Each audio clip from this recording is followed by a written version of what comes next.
제4장. 하나님 앞과 살아있는 자와 죽은 자를 심판하실 그리스도 예수 앞에서 그가 나타나실 것과 그의 나라를 두고 엄히 명하노니 너는 말씀을 전파하라. 때를 얻든지 못 얻든지 항상 힘쓰라. 범사의 오래 참음과 가르침으로 경책하며 경계하며 권하라.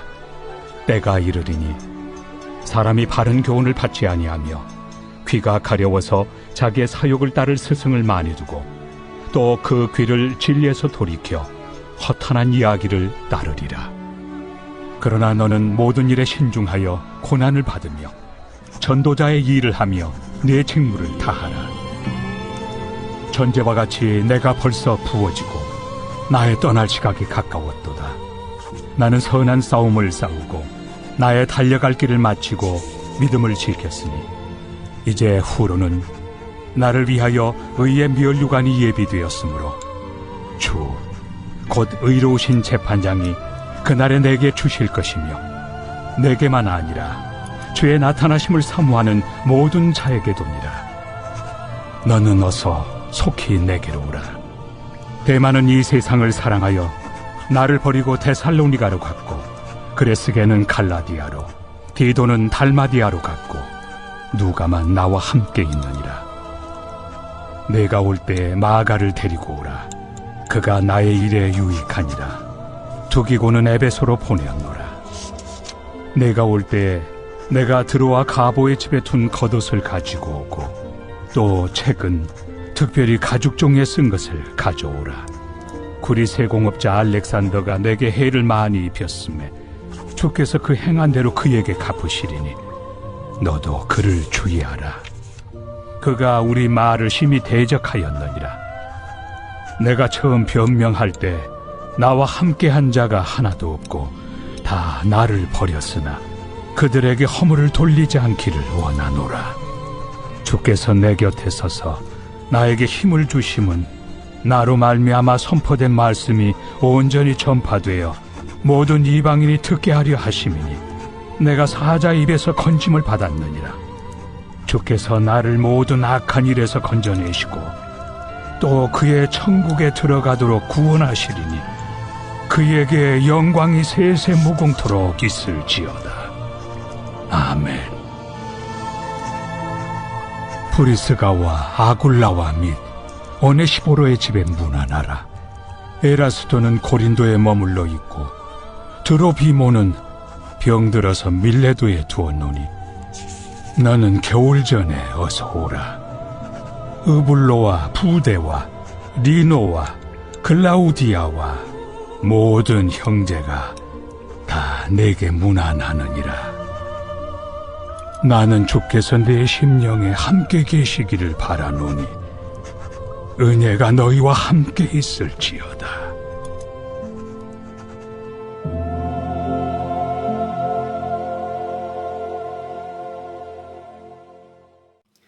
고린도후서 4장의 말씀을 기록하고 있는 사도 바울 당시의 모습을 떠올려 보면 그는 로마의 지하 감옥에서 이제 곧 죽음을 눈앞에 두고 있는 모습이라고 볼 수 있을 것입니다.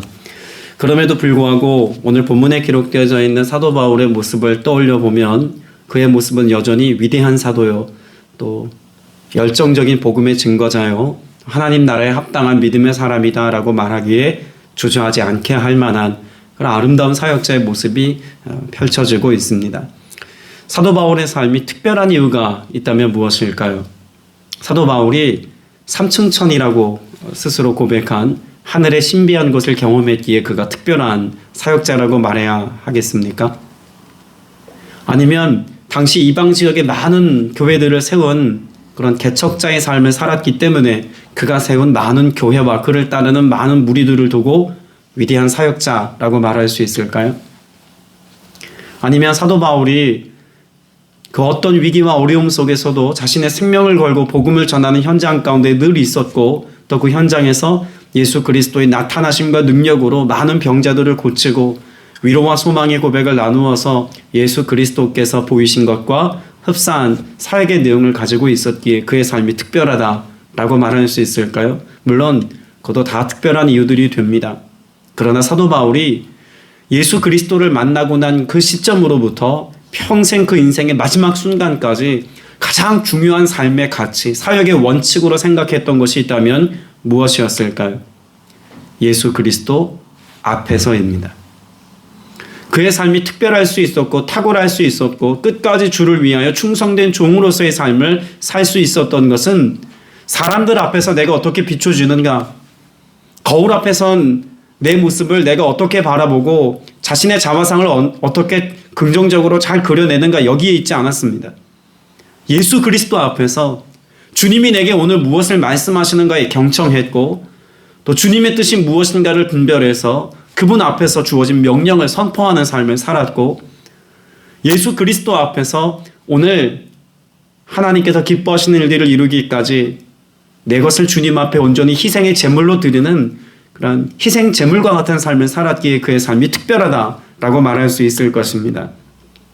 그것을 잘 보여주는 9절의 말씀이 디모데후서 4장 1절의 말씀이죠. 나는 하나님 앞과 산 사람과 죽은 사람을 심판하실 그리스도 예수 앞에서라고 말합니다. 그리고 그분의 나타나심과 그분의 나라를 두고 명령하다라고 지금 말씀하고 있지 않습니까? 사도 바울은 예수 그리스도 앞에서 살아계신 그분의 나타나심이라고 하는 말씀과 같이 살아계신 예수 그리스도 앞에서 그분의 명령과 그분의 말씀을 오늘 엄숙히 받았다라고 말할 수 있겠죠. 그렇게 주로부터 받은 말씀을 오늘 본문의 편지 내용과 같이 디모데에게 또 에베소 교회 성도들에게 또 디모데를 통해서 양육받을 많은 사람들에게 하나님의 뜻과 하나님의 명령이 흘러가기를 간절히 소망하는 사역자라고 말할 수 있을 것입니다. 그리고 또 당부하지 않습니까? 그렇게 주님의 명령이 사도 바울을 통해서 디모데에게로, 디모데에게서 많은 제자들에게로, 제자들에서 많은 성도들에게로 그 말이 선포되어지게 하는 사명을 이어가기를 간절히 소망합니다. 오늘 저와 여러분이 이 하루를 살아가는 동안에도 어떤 삶의 태도를 가지고 살아야 할까요? 예수 그리스도 앞에서의 삶을 사는 은혜가 있게 되시길 축복합니다. 내 앞에 계신 주님이 오늘 내게 무엇을 말씀하시는지를 듣기 위하여서 겸손히 말씀 앞에 서고 깨어 기도하고 내 주어진 환경과 상황 속에서 주님의 음성을 듣고자 하는 믿음의 열심을 가지고 나아갈 때에 주님의 음성이 오늘 여러분의 귓전에 들리는 은혜가 있게 될 줄로 믿습니다. 사실 사도 바울이 이렇게 주님 앞에서의 삶을 살아가는 것을 강조하고 그분의 명령을 선포하는 삶을 가르치고 있지만 사실 그 일이 참 고되고 힘들다라고 하는 것을 잘 고백하고 있지 않습니까? 기회가 좋든지 나쁘든지 꾸준히 하십시오. 끝까지 참고 가르치면서 책망하고 경계하고 권면하십시오라고 말합니다.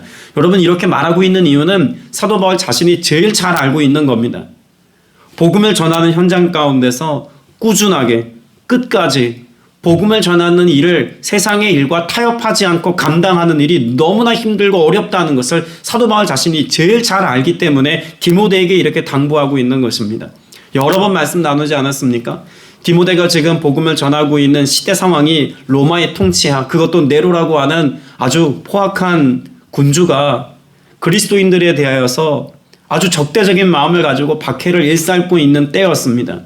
이로 인해서 교회가 흩어지는 일들이 많았고 심지어 거짓 교사들 때문에 교회 내부적으로도 큰 어려움을 겪고 있는 때였습니다. 사도 바울을 두고 시시비비를 가리기 위한 언쟁과 논쟁이 계속되었고 감옥에 갇혀있는 사도 바울을 폄하하는 목소리들이 계속되어서 그의 제자인 디모데가 이 일을 수습하고 감당하기가 참 어렵고 힘든 때를 지나고 있다는 이야기입니다. 그럼에도 불구하고 사도 바울이 이 일을 어떻게 하라고 말하고 있습니까? 꾸준하게 끝까지입니다. 오늘 우리가 그리스도인으로 살면서 여러분 각자에게 주어진 소명을 이루는 것이나 우리에게 위탁해 주신 가정과 교회를 돌보고 섬기는 일에 있어서도 꾸준하게 그리고 끝까지 감당하기란 참 어려운 일입니다. 왜 그럴까요? 현실적인 문제들이 우리를 힘들게 하기 때문에 그렇지 않습니까? 최근에 아픈 아이를 두고 간절한 마음으로 기도하고 또 그 자녀를 돌보고 있는 한 엄마의 글을 보았습니다. 이 아이의 병세가 나아질 것 같지 않습니다. 매일 밤마다 제대로 잠을 자지 못합니다. 하루에 저녁에 자는 시간 고작 해야 2시간, 3시간, 잤다 깼다를 반복하면서 그 아픈 아이를 돌본다는 것은 여간 어려운 일이 아닙니다. 어느 순간에 아이가 호흡을 멈춰버립니다. 얼굴이 새파랗게 질리고 입술이 시퍼렇게 멍든 것처럼 그렇게 변해갑니다. 산소호흡기를 끼고 있지만 이 아이가 어떻게 될지 장담하기가 어렵습니다. 이 아이가 경기를 하는데도 계속해 웁니다. 그 울음소리를 지속적으로 몇 시간 동안 듣는다는 것은요, 이건 굉장히 고통스러운 일입니다. 이 아이가 아직 어리지만 이 아이가 몸이 정말 자라서 청소년이 되고 장년이 될 때까지 병을 견딘다고는 하지만 정상적인 삶을 살 수 있을 그런 보장이 없는 한 이 아이가 자라는 것도 두렵기까지 합니다. 그런 아이를 계속해서 보고 있는 이 엄마의 그런 아픔과 힘겨움이 고스란히 담겨있는 그 글을 읽는데 제정신 가지고 읽을 수가 없었습니다. 지금도 생각하면 눈물이 납니다. 그런데 그럼에도 불구하고 제 마음을 뜨겁게 한 것은 그 안타까운 현실이 아닙니다. 그런 자녀를 두고 이 엄마의 기도가 끊이지 않습니다. 힘겹지만 여전히 그 아이를 포기하지 않고 또다시 그 아이의 생명과 호흡을 다시 불러일으키기 위해서 애쓰고 수고하는 그와 같은 모습, 불평불만 없이, 물론 힘들고 어려운 고백들이 쏟아져 나올 때 있지만 또다시 그 자리를 꾸준히 그리고 끝까지 지켜내고자 하는 그 엄마의 열정과 그 모습 속에서 진짜 사랑이 뭔지를 요즘 배우고 있습니다. 여러분, 이것이 비단 우리에게 맡겨진 아픈 자녀에게만 해당되는 이야기일까요? 사도 바울은 지금 디모데에게 왜 이와 같은 고백을 가지고 권면하고 있을까요? 교회 상황이 너무나 좋지 않음에도 불구하고 이와 같은 권면을 하는 것은 지금 영혼을 돌보고 있는 디모데를 향하여서 마치 아픈 아이를 돌보고 있는 것처럼 그렇게 아픈 영혼들과 병들어가고 있는 영혼들, 거짓 교사들에 의해서 제대로 된 돌봄과 가르침을 받지 못하는 영혼들이 죽어나가지 아니하도록 그렇게 복음의 참된 진리와 예수 그리스도의 생명을 가지고 하나님의 말씀, 그 진리의 말씀을 전하는 일에 여전히 성실하라고 권면하고 있는 것입니다. 사람들의 삶의 태도가 당시 어떠했다고 사도 바울은 지금 말하고 있을까요? 3절에 보면 때가 이르면 사람들이 건전한 교훈을 받으려 하지 않고 무엇을 즐겁게 하는 말, 귀를 즐겁게 하는 말을 들으려고 무엇에 맞추어 내 욕심에 맞추어 스승을 모아들일 것입니다. 이 시대에도 하나님의 말씀을 대면하고 있는 많은 사람들의 중심에는 뭐가 자리하고 있었다는 걸까요? 내 귀를 즐겁게 하려는 마음, 욕심에 맞추어서 내 원함을 따라서 나에게 무언가 말해주는 사람들의 그런 모습을 스스로 선택하려고 하는 모습이 있었다는 이야기죠. 진리를 들으려고 하는 마음보다는 사람들이 만들어낸 신화와 같은 그런 꾸며낸 이야기들에 더 귀를 기울이는 시대였습니다. 그러면 이와 같은 시대상이 오늘날의 모습과 다르다고 말할 수 있을까요? 앞서 나누었던 것처럼 진리의 말씀을 듣는 일에 꾸준하고 끝까지 우리가 성실하지 못함으로 우리의 신앙과 믿음의 삶이 병들어가는 것은 물론이거니와 하나님께서 우리의 마음의 양식으로 영적인 성장을 위해서 주시는 복음의 메시지 안에서 우리가 양육받고 이것으로 내 영혼을 채우기보다 지금 당장 내 귀를 즐겁게 한 재미나는 이야기, 지금 내 감정과 정서를 조금 위로하고 풀어 헤칠 수 있는 그런 심리학적인 이야기들이나 위로의 메시지들을 듣는 것에만 우리의 마음을 초점 맞추어 말씀을 들으려고 할 때도 있습니다. 내 욕심에 내 마음에 맞지 않으면 영적인 지도자들도 스스로 선택할 수 있는 그런 시대를 우리는 살고 있지 않습니까? 때문에 사도 바울은 권면합니다. 5절에서 뭐라고 말할까요? 그대는 모든 일에 정신을 차려서 뭐 하라고 말합니까? 고난을 참으며 전도자의 일을 하며 그대의 직무를 완수하십시오라고 말합니다. 여러분, 이것은 디모데가 사람들의 귀를 즐겁게 하는 말이 아니라 진리를 선포할 때 욕심을 따라 살려고 하는 사람들의 비위를 맞추는 것이 아니라 주님을 기쁘시게 하는 복음의 증언자로서의 삶을 살자면 반드시 그 삶에 무엇이 따른다는 것을 전제합니까? 고난이 따르고 전도자의 일을 하기에는 충분하지 못할 만큼 방해가 있을 것이고 그 직무를 완수하지 못하도록 끊임없이 죽음의 문제와 같은 삶의 어려운 문제들이 디모데를 힘들게 할 것을 사도 바울은 너무나 잘 알고 있었습니다. 여러분, 실제로요 13절부터 16절까지 말씀을 보면 사도 바울의 형편에 관하여서 간접적으로 지금 말해주고 있는 내용이 있습니다.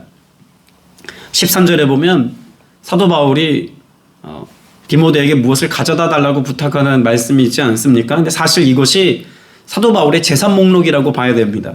무엇을 가져다 달라고 말합니까? 가보의 집에 두고 온 외투 한 벌, 그리고 양피지에 쓴 책들, 이걸 감옥에 좀 가져다 달라고 부탁합니다. 그러면 사도 바울 지금 손에 들려져 있는 재산 목록이 무엇입니까? 외투와 책 몇 권입니다.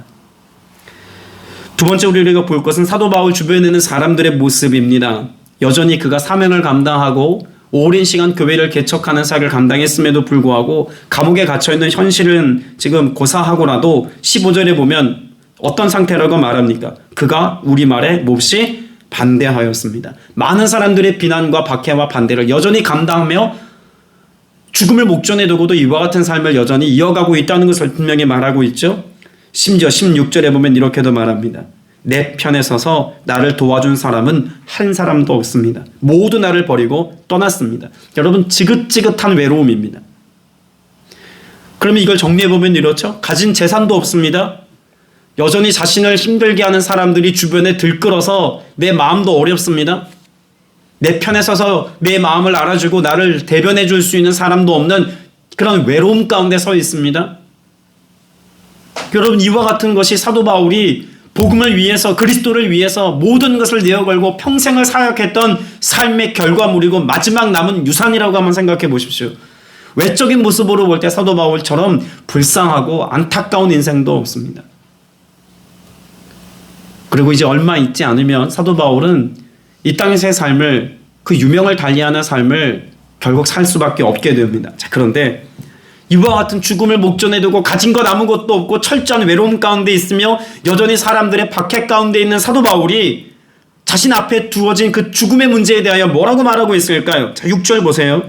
나는 이미 부어드리는 제물로 피를 흘릴 때가 되었고 세상을 떠날 때가 되었습니다. 여러분, 이 6절의 고백이 내가 아무것도 이룬 것도 없고 내가 가진 것도 없고 이 외로움 가운데 여전히 살아가고 있는 이 현실이 너무나 낙담됩니다. 그럼 절망과 낙담을 이야기하는 걸까요?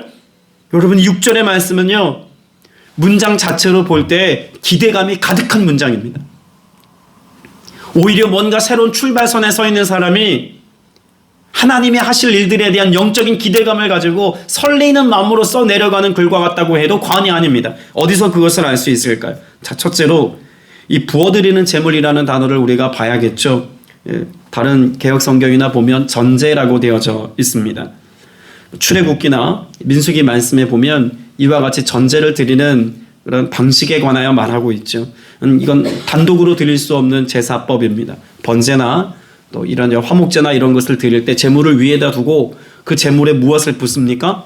포도주나 이런 것들을 붓습니다. 그러면 여기 피를 흘릴 때가 되었고 라고 말하는 뉘앙스는 뭐냐면 그 제물을 드릴 때 전제는 한꺼번에 다 따르지 않습니다. 조금씩 부어서 제물에 향기가 되어서 올라가도록 조금씩 붓습니다. 그런데 마지막으로 부을 때가 있지 않겠습니까? 그 전제로 드리는 포도주의 마지막 한 방울을 짜내어서 드리는 것처럼 그렇게 마지막을 드려야 될 때가 있습니다. 지금 피를 흘릴 때가 되었고 라고 하는 말은 그렇게 내가 가지고 있는 모든 것을 희생의 제물로 드리는 마지막 피 한 방울과 같이 내가 가지고 있는 모든 것들을 다 쏟아내어서 주님께 드렸습니다라는 말입니다. 사도 바울은 여한이 없다는 이야기를 이렇게 하고 있는 거죠.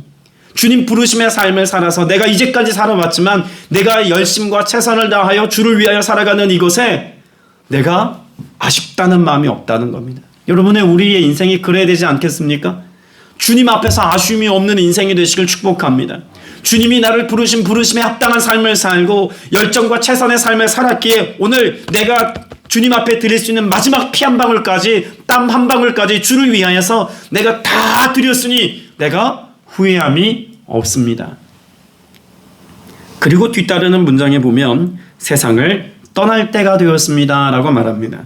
여기 떠나다라고 하는 말이 우리말로 생각하면 있던 자리를 옮겨 어디로 가다 뭐 이런 의미로 정도 생각할 수 있겠습니다만 원래 헬라어에는 아날로시스라고 하는 말은 그런 의미가 아닙니다. 이 아날로시스라고 하는 말은 네 가지 의미를 갖고 있습니다. 첫째는 텐트를 거두다라는 뜻입니다. 텐트를 거둔다라고 하는 말을 생각해 보십시오. 먼저 텐트를 치지 않았겠습니까? 어디로 가서 무언가 잠시 머물기 위해서 텐트를 칠 때는 거기 잠시 머물기 위해 텐트를 칩니다. 이 유목 생활을 했던 유대인들은 더더욱 그렇죠. 가축들을 풀 먹이기 위해서 어딘가에 일시 머물러서 텐트를 치고 나면 그 짐승들에게 먹을 것을 충분히 먹이고 난 뒤에는 뭐 합니까? 텐트를 거두죠. 텐트를 거두고 난 뒤에 어디를 향해 갈까요? 자기 집을 향해 갑니다. 여행 가서의 모습도 한번 떠올려 보십시오. 우리가 여행 가서 어디 텐트를 칠 때는 잠시 거기 머물러서 풍경을 보고 또 자연의 아름다움을 느끼고 여유로움을 가지고 맛있는 음식 먹고 그렇게 여가를 보내지만 결국 텐트를 거두고 장막을 거둘 때가 되면 어디를 향해 갑니까? 집으로 다시 와야죠. 여행이 끝났으면 집으로 오는 겁니다. 그런 점에서 여기 떠나다라고 하는 것은 이 땅에서 육신의 장막을 입고 살아갔던 일시적인 삶을 끝내고 내가 본향으로 돌아갑니다 라는 의미가 있는 겁니다. 사도 바울에게 죽음은 그런 것입니다. 본향을 향해 나아간다는 것이죠. 두 번째는 어떤 뜻이 있냐면 멍에를 풀어주다라는 뜻이 있습니다. 우리나라도 그렇습니다만 지금은 흔히 보기 어려운 풍경이겠죠. 유대도 그렇지만 고대 농경 문화를 이어왔던 유대 땅이나 우리나라의 그런 경작하는 모습을 떠올리면 됩니다. 아침에 소에게 멍에를 지워줍니다. 그럼 열심히 밭을 갈지 않습니까? 그렇게 밭을 다 갈고 나면 저녁 때가 되어서 주인이 멍에를 풀어줍니다. 그런데 한 유대인 학자가 써놓은 글에 보면 이 소가 멍에를 메고 있다가 풀어주었을 때 마치 소가 춤추는 것 같고 기쁘게 뛰어서 쉼의 자리로 나아가는 어떤 모습을 표현해 놓은 글을 읽어본 일이 있습니다. 자, 그럼 여기 멍에를 풀어주다라는 말은 슬픈 일일까요? 기쁜 일일까요? 기쁜 일이죠. 마치 뛸 듯이 기뻐서 하루의 일과를 다 마치고 너무 즐겁게 내 쉼의 자리를 향해서 달려가는 풍경이라는 것입니다. 여러분, 우리에게 허락되어져 있는 죽음의 문제, 여러분 그것은 우리에게 슬픔의 이유가 되지 못합니다. 왜 그럴까요?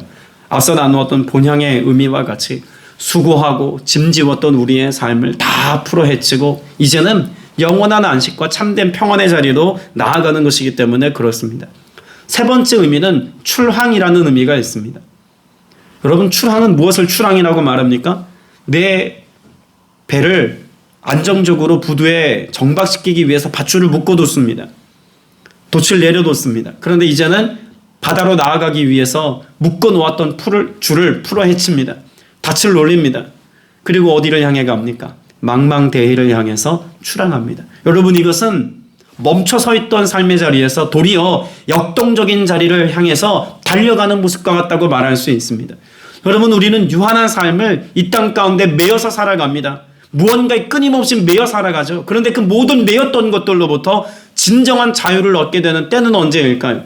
영원한 하나님의 나라에서의 삶을 소망하며 나아갈 때입니다. 네 번째 뜻으로는 착고를 풀다라는 뜻이 있습니다. 죄악된 사슬에 매여 살아가던 우리의 삶을 완전히 청산해내고 영원한 하나님의 통치와 다스림이 있는 영원한 자유의 나라에서의 삶을 이야기하고 있는 것이기도 하죠. 자, 그러면 6절의 말씀을 보면 사도 바울은 후회함이 없습니다. 자유를 향해 달려갑니다. 그리고 새로운 인생의 출발선에 선 그런 새로운 시작을 알리는 말을 지금 이렇게 고백하고 있는 겁니다.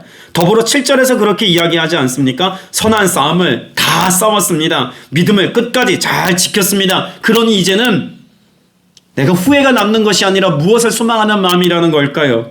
나를 위하여 예비된 면류관을 내가 오늘 소망합니다 라고 고백하고 있는 것입니다. 우리의 삶에 이 땅에 소망을 두면 열심히 살아내는 수고한 우리의 삶이 참 후회되고 안타깝고 왜 이렇게 인생을 살았을까 라고 하는 절망의 고백만 있습니다. 그러나 사도 바울의 모습을 통해서, 사도 바울의 고백을 통해서 우리는 무엇을 배워야 할까요?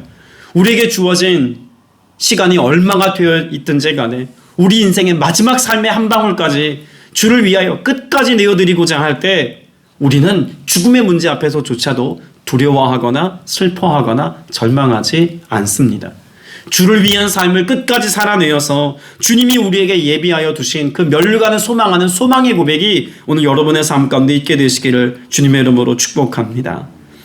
그래서 17절, 18절 말씀은 디모데후서 전체의 결론이라고 할 수 있는 메시지를 전하고 있습니다. 17절 말씀에서 17절, 18절에서 계속 반복되는 말씀이 있죠. 주님께서라고 하는 말씀입니다. 주님께서 나에게 힘 주셨습니다. 또 주님께서 나를 사자의 입에서 건져내셨습니다. 주님께서 나를 악한 일에서 건져내셨고 구원에 이르게 하셨습니다. 주님께 영광이 영원 무궁하도록 있기를 바랍니다.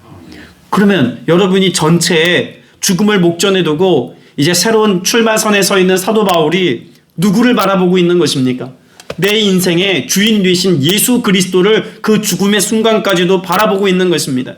그리고 그 주님이 내 인생의 주인임을 끝까지 고백하고 있는 것이죠. 때문에 그는 무엇을 지금 찬양하고 있는 겁니까? 내 곁에서 나에게 힘 주신 예수 그리스도, 그 주님을 찬양하고 있는 것입니다. 여전히 나를 통하여서 마지막 순간까지도 복음이 전하여질 수 있도록 나를 통해서 역사하고 계신 예수 그리스도, 그 주님을 의지하는 것이고, 그 어떤 위협과 어려움 속에서도 나를 건지신 분이 예수 그리스도이심을 끝까지 신뢰합니다. 앞서 나눴던 것처럼 가진 것도 없고 여전히 박해도 있고 지긋지긋한 외로움 가운데 있지만, 그러나 모든 것을 다 잃어버리고 아무것도 잃은 것 없는 것 같은 그 힘겨움의 순간에도 사도 바울은 예수 그리스도를 생각하고 곁에 계신 예수 그리스도께 나를 맡겼다는 것입니다. 여러분, 우리의 삶은 황혼에 접어들면 접어들수록 철저히 외로움을 느낄 수밖에 없습니다. 많은 권사님, 장로님, 또 우리 90세가 훌쩍 넘으신 우리 어르신들을 요 근래 신방하면서 더 많이 느끼고 있습니다만, 인생의 황혼이 짙어지면 짙어질수록 우린 다 외로움을 더 크게 느끼지 않습니까? 여러분의 인생을 점검해보고 뒤돌아볼 때 주님 앞에서 역시 주님이 내 인생의 주인이셨고, 그래서 삶의 모든 순간마다 주님이 내 곁에 계셨고, 지금 아무것도 가진 것이 없는 것 같고 아무것도 내가 이룬 것이 없는 것 같은 지금의 때에도 내게 힘 주셔서 나로 외롭지 않게 하시고 여전히 오늘을 의미 있게 살게 하신, 나를 통해서 그 하나님의 선한 역사를 이루시는 주님으로 인하여 내가 기뻐합니다. 여러분, 이런 고백을 가지고 인생의 모든 남겨진 순간들을 우리가 살아야 하지 않겠습니까? 더 힘있게 살게 되시길 축복합니다. 주를 위한 삶을 더 힘있게 결단하게 되시기를 바랍니다. 그리고 평생에 주님께서 나와 함께 하셔서 그 구원의 하나님의 역사가 나를 통해서 세상에 선포되게 하는 이 일에 여러분 모두가 쓰임받는 은혜가 있게 되시기를 주님의 이름으로 축복합니다. 기도드리겠습니다. 사랑과 은혜가 풍성하신 아버지 하나님, 오늘도 주를 위한 삶을 결단하며 저와 함께 믿음의 길을 걷게 하시니 참으로 감사드립니다.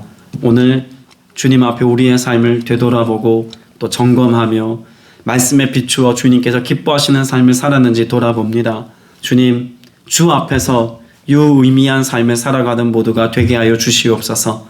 세상이 의미 없는 것들과 일시적인 것들과 잠깐 있다 사라지는 것들을 위하여서 영원한 하나님의 나라를 보지 못하며 영원한 생명을 가치 없게 여기는 어리석음에 빠지지 않게 하시고 영원한 것을 위하여 살아갈 수 있는 모두가 되게 하여 주시옵소서. 욕심의 장막을 입고 살아가는 동안 우리 가난할 수 있고 외로울 수 있으며 또 무기력해지기도 하고 사람들의 인정을 받지 못하여 슬픔 가운데 있기도 합니다.